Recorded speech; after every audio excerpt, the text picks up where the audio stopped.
Hello guys, welcome back to my YouTube channel SLC Stri life corner. और आशा करती हूँ कि आप लोग ठीक होंगे, स्वस्थ होंगे। सुबह का टाइम और वही डेली का रूटीन। ये हमारे कुकू को आज चाय पीने का मन कर रहा था, तो चाय में ही डूबे ही जा रहा है। काम तो पूरी ज़िंदगी ही रहते हैं, और जब तक आपकी लाइफ है काम बने ही रहेंगे, खासकर औरतों की ज़िंदगी में। क्योंकि उन्हें तो शादी से पहले भी काम और शादी के बाद भी, लेकिन जब आपने ठान लिया है कि आपको कुछ करना है, कुछ बनना है, तो काम के अलावा आपको टाइम पढ़ाई के लिए अपने आप ही निकालना पड़ेगा। मैं भी अपनी दुकान पे बैठी हुई हूँ, लेकिन ये थोड़ा फ्री टाइम मिल गया था, तो ये मैं इकोनॉमिक्स की बुक पढ़ रही हूँ, रीडिंग। क्योंकि जब भी वीडियो लगा के बैठो स्टडी करने के लिए, तो कस्टमर आ ही जाते हैं और शोर शराबा होता है, तो ढंग से पढ़ाई नहीं हो पाती है। तो मुझे बुक ही सबसे ज़्यादा बेस्ट लगी कि बुक ही पढ़ ली जाए। वैसे मुझे बुक से जल्दी समझ में नहीं आता। मैं अगर ऑडियो सुन लेती हूँ या वीडियो, तो जल्दी समझ में आ जाता है। थोड़ा होता है ना सबका अलग अलग, कि किसी को पढ़ के समझ में आता है, किसी को ऑडियो से समझ में आता है। तो मेरा भी ऐसे ही है, मैं काम करती रहती हूँ और वीडियो चलती रहती है। लेकिन शाम के टाइम जब मैं बैठती हूँ अपनी स्टडी करने के लिए, तो जो मैंने दिन में वीडियो सुनी होती है या ऑडियो सुनी होती है, तो उससे मुझे काफ़ी हेल्प हो जाता है उस चीज़ को समझने में जो मैं स्टडी कर रही हूँ। सबका अपना अपना होता है, आपका अलग तरीका होगा कि आपको कैसे समझ में आता है, स्टडी करके ही, बुक से या फिर वीडियो से, जैसे भी है। वो सबका अपना अपना होता है। तो वो हमें खुद देखना पड़ता है कि हम किस चीज़ में कंफर्टेबल हैं, किस चीज़ से हमारी ज़्यादा बेस्ट पढ़ाई हो सकती है। और ये शाम रात के टाइम सारा काम वाम निपटाने के बाद स्टडी का टाइम हो गया था। मैं अभी मोस्टली पोल और मैंने हिस्ट्री ले रखी है। मैं अभी सिर्फ 2 सब्जेक्ट पे फोकस कर रही हूँ अभी।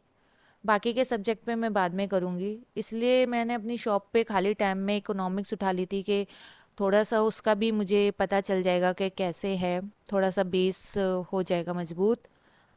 मेरी मोस्टली अभी हिस्ट्री और पोल ही चल रही है।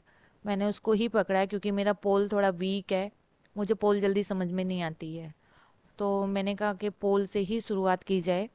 हिस्ट्री मेरी ठीक है, हिस्ट्री मुझे बहुत जल्दी समझ में आती है, और मेरा स्कूल टाइम से भी हिस्ट्री ही बेस्ट रहा है सब्जेक्ट। मुझे हिस्ट्री समझ में आ जाती है।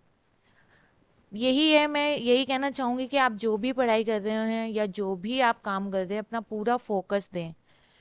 क्योंकि देखो, कहने वाले तो काफ़ी लोग होंगे कि अरे इस उम्र में आपसे नहीं होगा, इस उम्र में आपसे नहीं होगा। क्यों नहीं होगा? होगा, ज़रूर होगा। बस थोड़ी मेहनत ही तो लगेगी। वैसे भी तो हम इतनी इतनी देर तक जगते रहते हैं। अगर हमें कोई मूवी वगैरह देखनी है, कुछ करना है, तो हम इतनी रात तक जगते ही रहते हैं। तो जो हम मूवी देखने में टाइम वेस्ट कर रहे हैं, वो हम अपनी स्टडी पे दे सकते हैं। उससे हमारा कोई टाइम वेस्ट नहीं होगा। मैं ये भी नहीं कहती कि नहीं आप मूवी वगैरह मत देखिए। मैं देख लेती हूँ जब मेरे को थोड़ा टाइम मिलता है, मोस्टली संडे को, क्योंकि संडे को ज़्यादा काम होता है घर का। तो या तो मैं सॉन्ग लगा लेती हूँ, तो सॉन्ग चलते रहते हैं ताकि माइंड थोड़ा फ्रेश रहे। क्योंकि माइंड को भी हम शांत रखेंगे तभी तो हमारी ज़्यादा स्टडी हो पाएगी।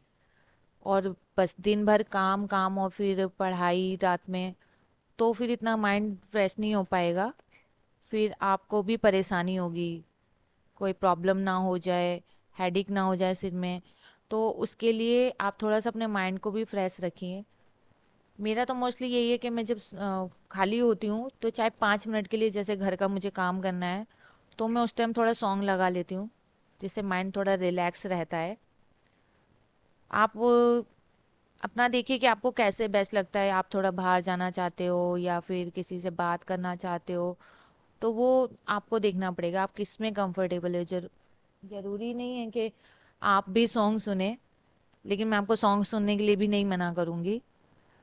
लेकिन बस वही है कि अपनी पढ़ाई पे भी आपको फोकस करना है कि अब आपने जो सोचा है, जो आपको करना है, जो आपको लग रहा है कि नहीं मुझे अब इस फील्ड में जाना है, तो उसके लिए तो आपको अभी से ही मेहनत करनी पड़ेगी। क्योंकि जब तक आप मेहनत नहीं करेंगे, जब तक आपको वो रिजल्ट नहीं मिलेगा। और यूपीएससी और पीसीएस का तो सबको ही पता है कि इसके लिए तो जितनी मेहनत की जाए उतनी कम है। ज़्यादा से ज़्यादा मेहनत करनी पड़ती है। इसमें आपका 3-4 घंटा मायने नहीं रखता है, आपको ज़्यादा ही देना पड़ेगा। लेकिन जब कोई पर्सन, कोई लेडीज अगर बिजी है, उसको टाइम नहीं मिल पा रहा है, तो उसको कैसे ना कैसे करके टाइम निकालना ही निकालना है। अगर आपको कहीं, आप कहीं पे जा रहे हैं, रास्ते में हैं, तो भी तो आपके पास खाली टाइम है। और आजकल तो जैसे बड्स चल गए हैं या ईयरफोन वगैरह चल गए हैं, तो वो तो हर कोई यूज़ करता है। तो आप अगर सफ़र कर रहे हैं तो आप रास्ते में वीडियो चलाई और कान में लीड लगा के बस उसी को सुनते गए, पढ़ते गए, तो आपका जो सफ़र है वो भी आराम से कट जाएगा और आपकी स्टडी भी हो जाएगी। फिर उससे एक फ़ायदा ये भी रहेगा आपको कि आप जब अपने घर वापस आते हैं कहीं पे जाने के बाद, तो और आप स्टडी करने बैठते हैं, फिर जब आप उस वीडियो को दोबारा से सुनेंगे तो वो आपको अच्छे से दिमाग में बैठ जाएगी कि हाँ ये चीज़ ऐसे थी। एक बार चीज़ पढ़ने से, 2 बार पढ़ने से वो इतनी नहीं होती है, लेकिन जब हम उस चीज़ को बार बार सुनते रहेंगे, पढ़ते रहेंगे, तो वो हमारे दिमाग में अच्छे से बैठ जाती है। तो फिर जब आप उसके नोट्स बनाएंगे तो वो भी आसानी से बन जाएंगे। तो इसमें आपको कॉम्प्रोमाइज़ नहीं करना है। आपको जब टाइम मिले, जैसे भी मिले, चाहे आप कहीं पे भी जा रहे हैं, आप यही कीजिए कि आप ईयरफोन अपने कान में लगाइए और वीडियो चला दीजिए। हाँ, वो बात अलग है कि आप कहीं पे किसी से बैठ के बात कर रहे हैं तो फिर आपको टाइम नहीं मिल पा रहा है, लेकिन आप ज़्यादा से ज़्यादा कोशिश कीजिए कि आप अपनी पढ़ाई पे ज़्यादा फोकस कर सकें। दिन में वीडियो सुनिए, रात में आपको थोड़ा टाइम मिल रहा है, जितना भी 1 घंटा, आधा घंटा, जो भी टाइम मिल रहा है, उसमें आप अपने नोट्स बना लीजिए। और ये ऑलमोस्ट मेरी भी दोनों सब्जेक्ट की पढ़ाई हो गई थी, और ये मेरा अब पैक हो रहा है, क्योंकि मेरी पढ़ाई हो गई थी, जो भी मैंने अपना टाइम रख रखा था कि मुझे इतने घंटे पढ़ाई करनी है। तो चैनल को लाइक कीजिए, सब्सक्राइब कीजिए और फॉलो कीजिए। Thank you.